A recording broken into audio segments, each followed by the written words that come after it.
السلام عليكم ورحمة الله. الحمد لله نحمده ونستعينه ونستغفره ونؤمن به ونتوكل عليه ونعوذ بالله من شرور أنفسنا ومن سيئات أعمالنا.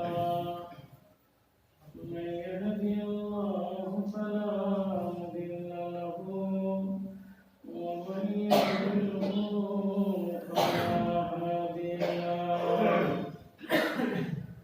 وأشهد أن لا إله إلا الله وحده لا شريك له. وأشهد أن محمدا عبده ورسوله. أما بعد فأعوذ بالله من الشيطان الرجيم. بسم الله الرحمن الرحيم. ليس البر أن تولوا وجوهكم قبل المشرق والمغرب ولكن البر من آمن بالله واليوم الآخر والملائكة والكتاب والنبيين وآتى المال على حبه ذوي القربى واليتامى والمساكين وابن السبيل والسائلين وفي الرقاب وأقام الصلاة وآتى الزكاة والموفون بعهدهم إذا عاهدوا والصابرين في البأساء والضراء وحين البأس أولئك الذين صدقوا وأولئك هم المتقون.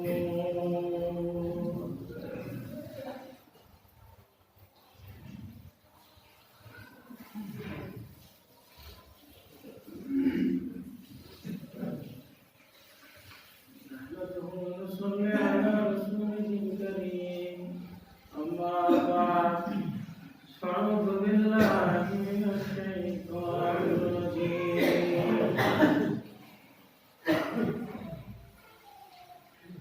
بسم الله الرحمن الرحيم. قل تعالوا اتل ما حرم ربكم عليكم ألا تشركوا به شيئا وبالوالدين إحسانا. সম্মানীয় চার মসজিদের মুসল্লি ভাই সকল, প্রশংসা কেবলমাত্র আল্লাহ সুবহানাহু ওয়া তাআলার জন্য, যে আল্লাহ আমাদেরকে বেশ এক সপ্তাহ পর এই জামে মসজিদে আবার আসার জন্য সুযোগ করে দিয়েছেন। তিনি হলেন আল্লাহ, যার প্রশংসার শেষ নাই। তিনি হলেন আল্লাহ, যিনি সর্বকিছুর অধিকার রাখেন। তিনি হলেন আল্লাহ।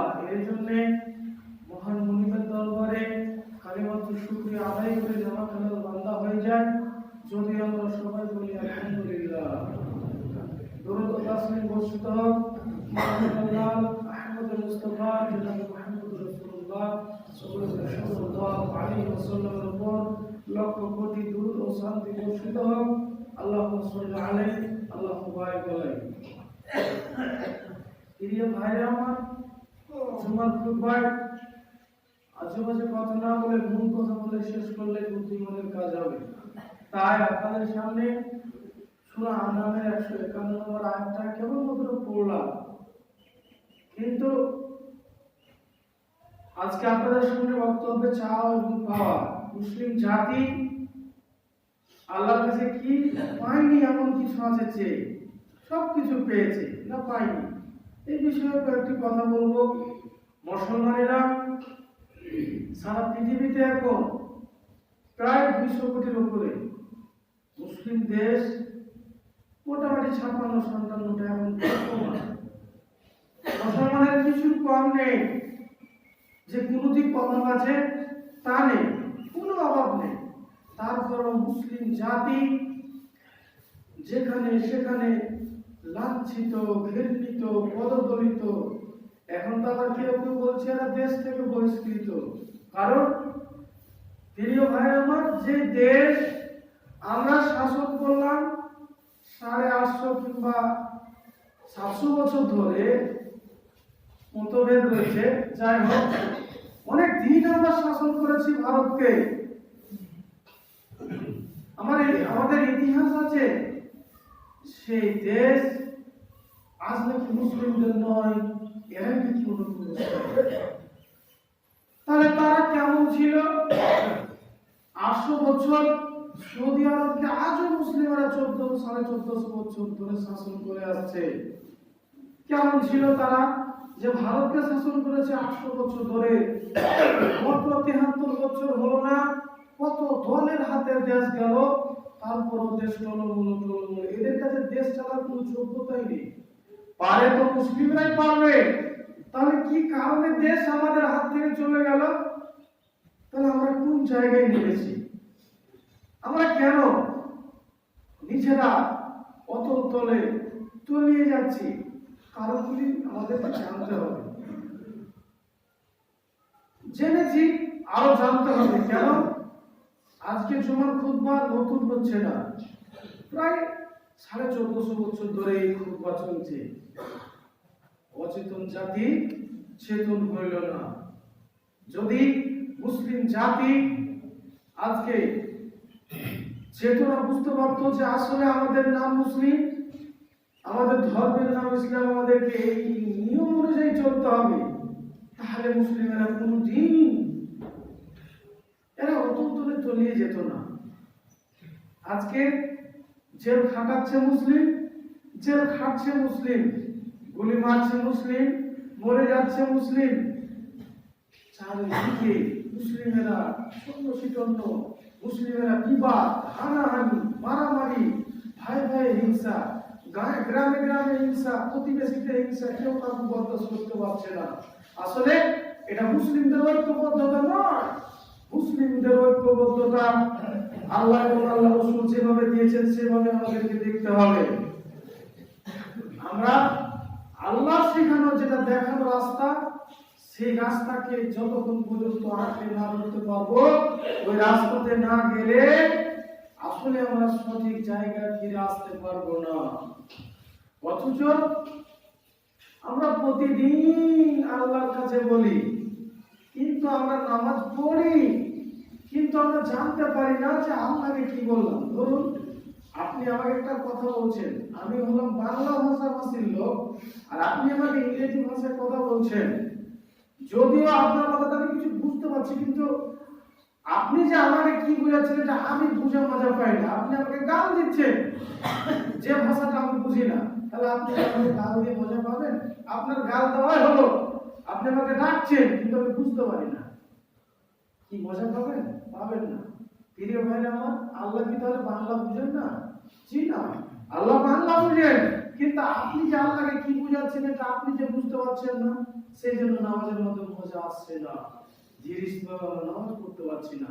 যদিও আমি সারা পশ্চিম বাংলার মধ্যে এই এলাকাটাকে খুব আলহামদুলিল্লাহ, ফজর যেরকম এশারও সেরকম ব্যতিক্রম দেখলাম আজকে এখানে। আলহামদুলিল্লাহ, আল্লাহ দয়া আপনাদের উপর। প্রিয় ভাইরা, কিন্তু আমরা প্রতিদিন আল্লাহ ইহদিনাস সিরাতাল মুস্তাকিম, আবার বলবো, আবার বলবো ইহদিনাস সিরাতাল মুস্তাকিম। হে আল্লাহ, আপনি আমাদেরকে সিধা রাস্তা দেন। যে লোকগুলো পৃথিবীর বুকে সিধা রাস্তা পেয়ে গেছে, এরা দুনিয়াতে সব খুঁজে পেয়ে গেছে। আর যারা তোমার রাস্তা খুঁজে পেল না, পৃথিবীর বুকে কিছুই খুঁজে পেল না। আল্লাহ দেওয়ার রাস্তা যেটা পেয়ে গেছে, জান্নাত তো অটোমেটিক পেয়ে যাবে। কিন্তু আল্লাহর রাস্তায় না গেলে কি হবে? গোমরায় গিয়ে পড়বেন। এই জন্য আমার আল্লাহ বলছেন, উলাইকা কালআনাম বাল হুম আযাল উলাইকা হুমুল গাফিলুন। মানুষ রে, তোমরা তো দুনিয়া করছো পশুর মতন, আবার তার চাইতে নিকৃষ্টে তোমরা চলে গেছো। এই জন্য তোমরা হেদায়েতের ডাল খুঁজে পেছো না। আসলে আল্লাহ যদি আমাদেরকে বলতেন তোমরা পশু, তবে বেঁচেই যেতাম। কিন্তু কি বললেন? তোমরা পশুর চাইতে খারাপ করে জিন্দেগি করছো। তাহলে কোন জায়গায় আমরা দাঁড়ালাম? আল্লাহ আমাদেরকে পশুর চাইতে খারাপ বলে দিলেন। এটা অন্য কেউ বলছেন না, আল্লাহ বলছেন। তাহলে নিশ্চয় আমাদের চরিত্রতে বড় কিছু রয়েছে। আল্লাহ কেন বলবেন? আল্লাহকে কোন জায়গাতে বলেছে, আমি মানুষকে সর্বোত্তম করে সৃষ্টি করেছি। যে মানুষকে আমি সবচেয়ে সেরা করে সৃষ্টি করেছি, সেই মানুষকে আল্লাহ বলছেন এরা পশুর চাইতে খারাপ। বলবেন কি করবেন? আল্লাহ বলছেন সোজা রাস্তা নেই, পেয়ে যাবে। সেজন্য আমার আল্লাহ বলছেন, ইয়া বনি আদম আল্লাহ তা'বুদুশ শাইতানা ইন্নাহু লাকুম আদুউম মুবিন ওয়া লিবুদুনি হাযা সিরাতুম মুস্তাকিম। আমার আল্লাহ বলছেন, ইয়া বনি আদম, হে আদম সন্তান, আল্লাহ তা'বুদুশ শাইতানা, খবরদার শয়তানের ইত্তিবা করিও না, শয়তানের শিখানো রাস্তায় চলিও না। ইন্নাহু লাকুম আদুউম মুবিন, নিশ্চয় শয়তান তোমাদের প্রকাশ্য শত্রু। ওয়া লিবুদুনি হাযা সিরাতুম মুস্তাকিম। বান্দারে, এটাই হলো আমার সিধা রাস্তা রে। যখন তোরা আমার ইবাদত করবি, তখনই সোজা রাস্তা পেয়ে যাবি। তাহলে আমরা আল্লাহর ইবাদত থেকে অনেক দূরে আছি। তাহলে আল্লাহ কেন এই কথা বললেন? যদি আমরা দূরে না থাকি, তাহলে অটোমেটিক কোনো না ক্ষেত্রে বেশ দূরে আছি। নামাজ পড়ছি কিন্তু মিথ্যা কথা বলি, নামাজ পড়ছি সুদ খায়, নামাজ পড়ছি হয়তো কত মানুষকে ধোঁকা দিলাম জীবনে। তাহলে পূর্ণাঙ্গ মুসলিম হতে পারলাম না, কোনো না কোনো জায়গাতে শান্তি থেকে যাচ্ছে আমাদের। তাহলে আমাদেরকে এগুলো জানতে হবে যে আমাদের এটা ঠিক হচ্ছে না, হয় না। প্রিয় ভাইরা আমার, আল্লাহর কাছে সাহাবীরা চরিত্র দেখিয়ে সার্টিফিকেট নিয়ে নিয়েছে। রাদিয়াল্লাহু তাআলা আনহু ওয়া রাদু আনহু। আল্লাহ ওদের উপরে রাজি ছিল, আর আল্লাহ ওদের উপরে রাজি ছিলেন। আর আল্লাহকে ওনারা কি করে রাজি করাতে হয় ওনারা জানতেন। আসলে আমরা জানছি না আল্লাহকে কি করে রাজি করতে হয়। ছোট ওদের একটি ঘটনা 2 মিনিট লাগবে। আল্লাহর কাছে ওরা ব্যবহার দেখিয়ে ইবাদত করে নিজেকে মুসলিম প্রমাণ করে যা পেয়েছে তা পেয়ে গেছে। আজকে আমরা যা চাচ্ছি তা পাই না, উল্টোটা আমাদের কাছ থেকে আমাদেরকে আরো নিচের দিকে নামাতে আমাদেরকে নিচে নামতে নেমেই যাচ্ছি, কিন্তু উঠার আমরা চেষ্টা করতে পারছি না যে কি করে আগামীতে আগিয়ে যাব, এটা বুঝতে পারছি না। মদিনাতুল মুনাওয়ারায় 2টি দল ছিল বন্ধুরে। একটা দল হলো আনসার, আর একটা দল হলো মুহাজির।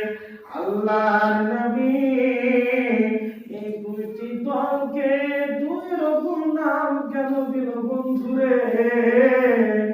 একটা হলো আনসার মানে সাহায্য করলেওয়ালা, আর একটা নাম হলো মুহাজির, তার মানে হিজরত করে মক্কা ছেড়ে মদিনা চলে গেছে।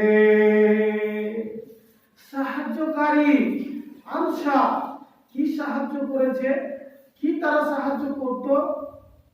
বন্ধুরে, এমন ঘটনা ঘটেছে যে সাহাবীরা মক্কা ছেড়ে যখন মদিনা চলে গেছে, মদিনার মুহাজিরেরা একটা কাজ করেছে, আনসারেরা। বন্ধুরে, তুমি তো মক্কাতে কত কি ছেড়ে এসেছো, জমি ছেড়ে এসেছো, বিবি ছেড়ে এসেছো, সন্তান ছেলে মেয়েকে ছেড়ে এসেছো, তবে শুনে নাও বন্ধুরে, আমার দুইটা বিবি আছে রে, তোমার যেটি ভালো লাগবে চলো আমার বাড়িতে চলো, আমার বিবিরা আছে, যেটাই তোমার পছন্দ হবে আমি একটাকে তালাক দিয়ে দিব, তুমি বিয়ে করে নেবে। ভাইয়া রে, চলো আমার বাগান খেজুরের আছে, 20 বিঘার বাগান আছে, চলো আমার কোনো ভাই নাই, তোমার নামে 10 বিঘা করে দেব। বন্ধুরে, আমার সাহাবীরা এরকম সাহায্য করতেন যে মক্কাতে আমার মুসলিম ভাই অত্যাচার হয়ে মদিনা হিজরত করে চলে এসেছে, এর হক যদি আমরা না দিই তাহলে আল্লাহর কাছে কামিয়াবি হতে পারবো না। দিতে পারবো, দিয়েছে। আব্দুর রহমান ইবনে আওফ রাত 12টার সময় কথা গভীর রাত্রে উট খুলছে, বেরিয়ে যাবে। কোথায় যাবি? জানতে পেরে গেল বাবা। কোথায় যাবি? আব্বা আমি আল্লাহ রাসূলের কাছে চলে যাব মদিনা। বলে যাবি তো যা, আমার উট নিয়ে যেতে পারবি না। বহু হাজার আব্বা উট না নিলে একটা দেন, আমি চলে যাব অনেক দূর, কি করে যাই? আব্বা বলল না, আমার উট নিয়ে যেতে পারবি না। গোলমালে শ্বশুর ছিল সম্পর্কে চাচা, এবার শ্বশুর। আবার তোমাদের কি হয়েছে এত রাত্রে গোলমাল কেন? বলে আব্দুর রহমান চলে যাচ্ছে মদিনা, আমার মুখ নিয়ে আমি যেতে দেবো না। বলে ঠিক আছে, তবে আমার বেটি তোমার বিবি, আমিও তোমার শ্বশুর এবং চাচা বলছি তোমাকে আমার মেয়েকে সাথে করে নিয়ে যেতে দেবো না। এমন ভাইরা উঠে বলছে আমার ভাতিজা ভাতিজিকে নিয়ে যেতে দেবো না। আব্দুর রহমান ইবনে আওফ খুব মনে দুঃখ নিয়ে, বিবি রেখে দিয়ে, ছেলে রেখে দিয়ে, তিনি উঠ রেখে দিয়ে গভীর দুঃখ মনে নিয়ে ভারাক্রান্ত হয়ে চলতে শুরু করলেন মদিনার দিকে।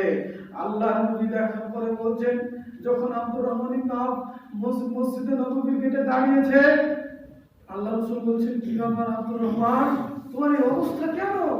আল্লাহ রাসূল এই অবস্থা হয়েছে। তখন আল্লাহ রাসূল মসজিদে নববীতে বললেন, হে সাহাবীরা, তোমাদের কাছে কেউ কি তোমাদের মধ্যে এমন আছে যে আব্দুর রহমানকে নিজের ভাই বানিয়ে নেবে? সেটা আপনাকে শোনাচ্ছিলাম।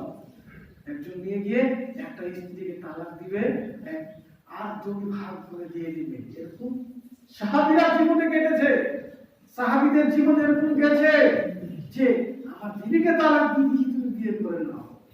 বন্ধু আমার, তারা কেমন ছিল?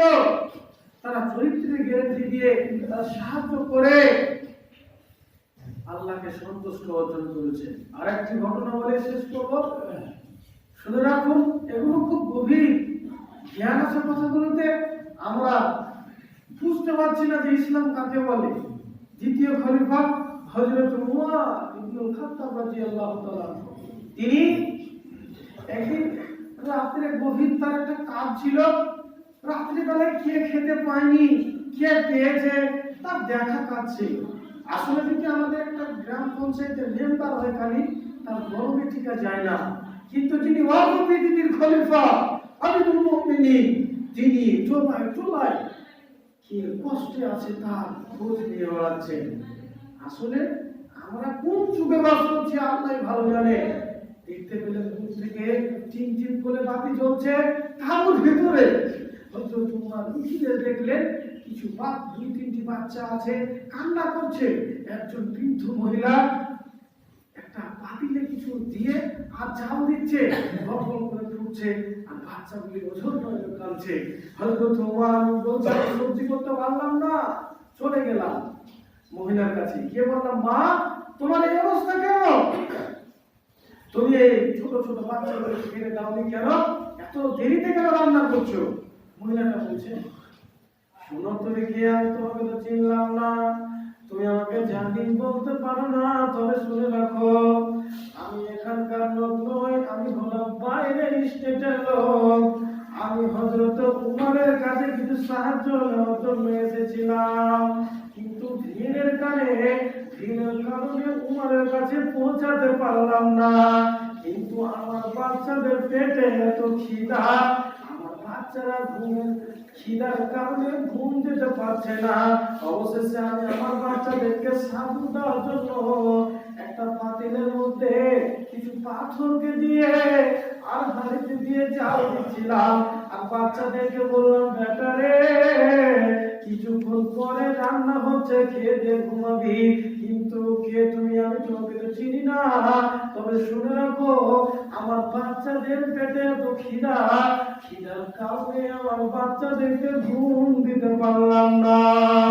হযরত উমর বলেন, আমার মন হলো রে যে আমার পায়ের তলা থেকে যেন মাটি সরে যেতে লাগলো।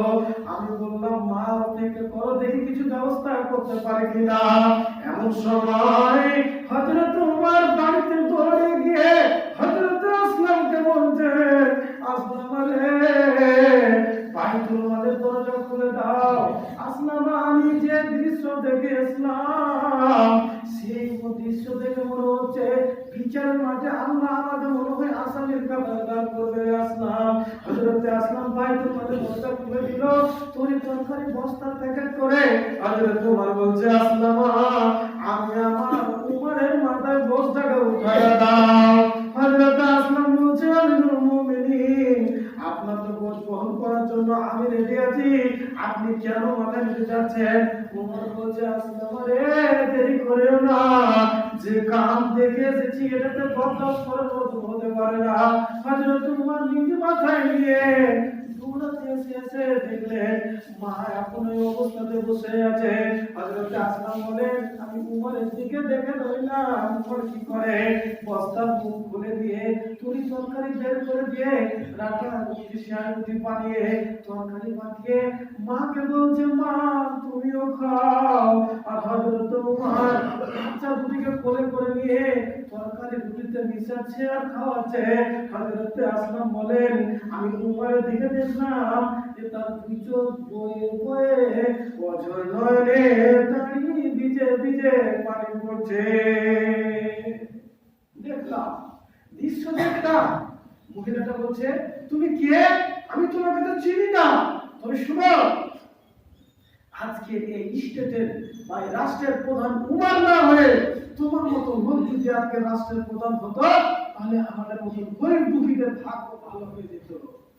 তখন তোমরা কোনো পরিচয় না দিয়ে চলে আসলে, আগামীকালকে আসি, আমার দেখা হবে। আহা, আগামীকালকে যাচ্ছেন, দেখছেন যাকে আমি এত আঘাত লাগার কথা বলেছিলাম যে তোমার মতো রাষ্ট্রের প্রধান হতো, উমর না হয়তো খুব ভালো হতো, সেই তো উমর, আমি তো অন্যায় বলেছি। তখন মেয়েটি বলছেন, আমিরুল মুমিনিন, আপনি আমাকে ক্ষমা করে দেন, আপনি আমাকে মাফ করুন, আপনাকে একটা অন্যায় কথা বলে দিয়েছি। তখন ওমর বলছে, মা তুমি আমার কাছে উল্টা করে মাফ চেও না, তোমাকে যে আমি ঠিকঠাক তোমার খানা পৌঁছে দিতে পারলাম না, সেই জন্য তুমি বিচারের মাঠে আমাকে আসামির কাতারে দাঁড় করিও না। প্রিয় ভাইরা আমার, শুনছেন তাহলে কি কোন যুগে আমরা আসছি, এখন বর্তমান যুগ বুঝতে পারছেন? হযরত উমর তারা কেমন ছিল? তারা খুব উন্নত ছিল। আর আমরা ট্র্যাডিশন করে বলি যে আগেকার লোকেরা কেমন ছিল, মডার্ন ছিল না, এরা স্পষ্ট, এরা ভদ্রলোক ছিল না গো, এরা বুঝতে পারতো না, এরা তো পুরাতন যুগের মানুষ, এরা কি বুঝে। কিন্তু শুনে রাখো, আগে যত নবী রাসূল এসেছে তারা সব বোকা ছিল, এরা সবাই চালাক। জি না, হতেই পারে না। যারা এগুলো বলে আমরা খুব ভালো মডার্ন যুগে আছি, তারা চরম মিথ্যা কথা বলে। কারণ আগেকার যুগেই নবী রাসূল এসেছে, আল্লাহ রাসূল 1450 বছর আগে যা বলেছেন তা বিজ্ঞানীরা আজ বলতে পারছে, কিন্তু আল্লাহ রাসূল সেই কথাই 1450 বছর আগে বলে দিয়েছে। প্রিয় ভাইরা আমার, কে বোকা ছিল, কি দেখাতে চাচ্ছেন এটা? এবছর দেখিয়ে কোনো লাভ নেই আমাদের, কিন্তু দেখবেন কত আমাদের হায় হায়, আমাদের মারো মারো, কাটো কাটো, এই অবস্থা কেন দেশের মধ্যে লেগে আছে? কারণ আপনাকে দুটাই বলেছি, আল্লাহর কাছে আমরা চাইতে জানি না, আল্লাহ তুই আমাদেরকে দাও, এটা বলতে জানি না। কোনো বিপদ হলে রাষ্ট্রীয় প্রধানের কাছে যতবার আমরা দরখাস্ত করি ততবার আল্লাহর কাছে আসি না। একবার যদি আমাদের ধান ডুবে যায়, ফসল ডুবে যায়, আমাদের বিপদ পড়ে যায়, আমরা ফলপূর্ণ ফলপূর্ণ করার জন্য পঞ্চায়েতের প্রধানের কাছে যত পায়ের তলা করি, আল্লাহর কাছে একবার মসজিদে এসে বলি না, আল্লাহ আমাদের ভুল হয়েছে, গজব দিয়েছো, আল্লাহ তুমি ক্ষমা করো, মাফ করো। কেউ বলছি না, বলার সাহসই পাচ্ছি না, কিন্তু এগুলো বলতে হবে আল্লাহকে। এমন সময় আপনি দেখুন আপনার বন্ধু কারা আছে এবং শত্রু কারা আছে। চায়ের দোকানে গিয়ে আপনি বসেছেন আর গিয়ে বলছেন, তার আগে একটা কথা বলি, 2021 সালে নির্বাচন আমাদের সামনে হয়ে গেছে, খুব ভালো ফলাফল হয়েছে আল্লাহ দয়ায়। তবে আপনাকে যেটা বলছি, আমি রাজনৈতিক গল্প করছি না, কি ভোট পরবর্তী হিংসা হয়েছে তার জন্য মানবাধিকার কমিশনার টিম পাঠিয়ে দিয়ে তদন্ত করছে। কিন্তু আফরাজুলকে মেরে দিল রাজস্থানে, গুজরাটে দাঙ্গা, 2020 সালে দিল্লিতে দাঙ্গা, 19 সালে 17 সালে মায়ানমারে দাঙ্গা, মুসলিম নিরীহ মুসলিমদেরকে কেটে কেটে নদীতে ফেলে দিচ্ছে। মানবাধিকার কমিশনার চুপ করে বসে আছে। একটা নির্বাচন ভোট পরবর্তী হিংসা খতিয়ে দেখার জন্য টিম গঠন করে বাংলাতে পাঠিয়ে দিয়েছে। কিন্তু মুসলিমেরা, নিরীহ মুসলিমকে হিন্দুত্ববাদীরা, উগ্র হিন্দুত্ববাদীরা, আরএসএস দল মুসলিম জাতিকে যেখানে সেখানে পিটিয়ে মারছে। তার জন্য মানবাধিকার কমিশনার বর্তমানে ত্রিপুরাতে মুসলিমদেরকে মারছে। কোথায় বাংলাদেশের ঘটনাকে ইস্যু করে মারছে, কিন্তু কোথায় মানবাধিকার কমিশনার চুপ করে বসে আছে। প্রিয় ভাইরা আমার, আমাদের আপন বলতে কেউ নেই, আল্লাহ আমাদের সব। আল্লাহ যদি আমাদেরকে বাঁচান, পৃথিবীর কোন মানুষের আমাদের প্রয়োজন হবে না, একমাত্র আল্লাহর প্রয়োজন হবে। তাছাড়া অন্য মানুষকে আমরা তওয়াক্কুল করি না। প্রিয় ভাইরা আমার, তাওয়াক্কুল আল্লাহ, আল্লাহ ছাড়া অন্য কারোর উপরে ভরসা করে চলা আমাদের উচিত নয়। এটা বলছিলাম কদমতলার পরে চায়ের দোকানে বসে চা খাচ্ছি, এমন সময় বলছি নরেন্দ্র মোদী যা করছে তা মোটেই ঠিক করছে না, এটা অন্যায় করছে। এমন সময় বলছে মানবাধিকার কমিশনারও চুপ করে বসে আছে। আর এমন সময় মহাজন বলছেন, হাইয়া আলাস সালাহ, হাইয়া আলাল ফালাহ। এটা হলো আরবি শব্দ বন্ধুরে, এটা যদি বাংলা করা হয় তাহলে হবে হাইয়া আলাস সালাহ, এসো তোমরা নামাজে এসো। হাইয়া আলাল ফালাহ, যদি তোরা নরেন্দ্র মোদীর হাত থেকে বাঁচতে চাস তবে মসজিদে এসো। যদি তোরা বিপদ থেকে বাঁচতে চাস তাহলে তোমরা মসজিদে এসো। কিন্তু মুসলমান চায়ের দোকানে বসে বসে নরেন্দ্র মোদীর বিরুদ্ধে কথা বলবে, কিন্তু এরা মসজিদে কোনোদিন যাবে না। বন্ধুরা আমার, সেই জন্য আমার আল্লাহ বলেন, ফাযাক্কির ইন্নামা আনতা মুযাক্কির। আমার আল্লাহ বলেন, বান্দারে তোদেরকে সচেতন করার জন্য আমি 1450 বছর আগে নবীজিকে বলেছিলাম, হে নবী মুহাম্মদ, আপনি শুধু জনগণকে উপদেশ দিতে থাকেন, কিন্তু আপনাকে দারোগা বানানো হয়নি। ইল্লা মান তাওয়াল্লা ওয়া কাফার, তারা যদি মুখ ফিরিয়ে নেয়, ফায়ুআযযিবুহুল্লাহু আযাবাল আকবার, ওদেরকে বড় আযাবের কথা বলে দাও। যখন পারেনি বক্তা সাহেব, তোকে পারেনি তোর বাপ, তোকে পারেনি ইমাম সাহেব, তোকে পারেনি হাফেজ সাহেব, তোকে পারেনি মুফতি সাহেব, আমি পিছনে আযাব ছেড়ে দিয়েছি রে। আযাব যেদিন আসবে সেদিন কেউ তোদেরকে বাঁচাতে পারবে না, কেউ বাঁচাতে পারবে না। বন্ধু আমার, এগুলো আল্লাহর কথা, কেউ আমাদেরকে বাঁচাবে না। কিন্তু বাঁচাবে যদি আমাদের দ্বারা ভুল হয়ে যায়, ক্ষমা চাইতে হবে। আসলে মানুষ ভুল করবে এ কথাই ঠিক। কেন? মানুষ যদি ভুল না করতো তাহলে আল্লাহ অন্য কোনো জাতিকে দিয়ে যারা ভুল করতো এবং ক্ষমা চাইতো। আরে গুনাহ করাটাই পাপ নয়, তওবা করাটাই পাপ। যদি তওবা না করেন তাহলে আপনি অপরাধী, আপনি পাপ করেছেন তার জন্য অপরাধী নন, আপনি যদি তওবা না করেন তার জন্য অপরাধী। এই যে ভাইরা আমার, খুব সচেতন থাকবেন। খুব অবস্থা খুব শোচনীয় মুসলিম জাতি, নিজের ঐক্যবদ্ধ হয়ে থাকবেন। সেই জন্য আল্লাহ সুবহানাহু ওয়া তাআলা সূরা আলী ইমরানের 103 নম্বর আয়াতে বলেন, ওয়া আতাসিমু বিহাবলিল্লাহি জামিআন ওয়া লা তাফাররাকু। পৃথিবীর মানুষ, তোমরা দলে দলে বিচ্ছিন্ন হয়ে না, তোমরা আল্লাহর রসুলকে শক্ত করে ধরে থাকো, তোমরা এদিক সেদিক যেও না। কেউ বলে না আমি হানাফি, কেউ বলে না মালিকি, কেউ বলে না আমি আহলে হাদিস, সবাই মুসলিম। মুসলিম জাতি কোনোদিন বিচ্ছিন্ন হতে পারে না। ভাই ভাই ঐক্যবদ্ধ হয়ে থাকতে হবে। আল্লাহ তাকে সর্বশেষ আমরা দোয়া করব, আল্লাহ আমাদেরকে নিয়ে যারা চক্রান্ত করছে, হয় তাদেরকে হেদায়েত দাও, নয় ধ্বংস করে দাও। আল্লাহ যারা আমাদের মধ্যে অসুস্থ, তুমি তাদেরকে আরোগ্য দান করো। আল্লাহ যারা আমাদের মধ্যে কবরে চলে গেছে, তুমি তাদের কবর শাস্তি মাফ করো। আল্লাহ যারা আমরা যারা মুহাম্মদ সাল্লাল্লাহু আলাইহি ওয়াসাল্লামের উম্মত, যারা রাসূলের উম্মত হিসেবে বেঁচে আছি, তুমি আমাদেরকে সকলকে তোমার রাসূলের পদ্ধতি অনুযায়ী আমল করার তৌফিক দান করো। আমিন।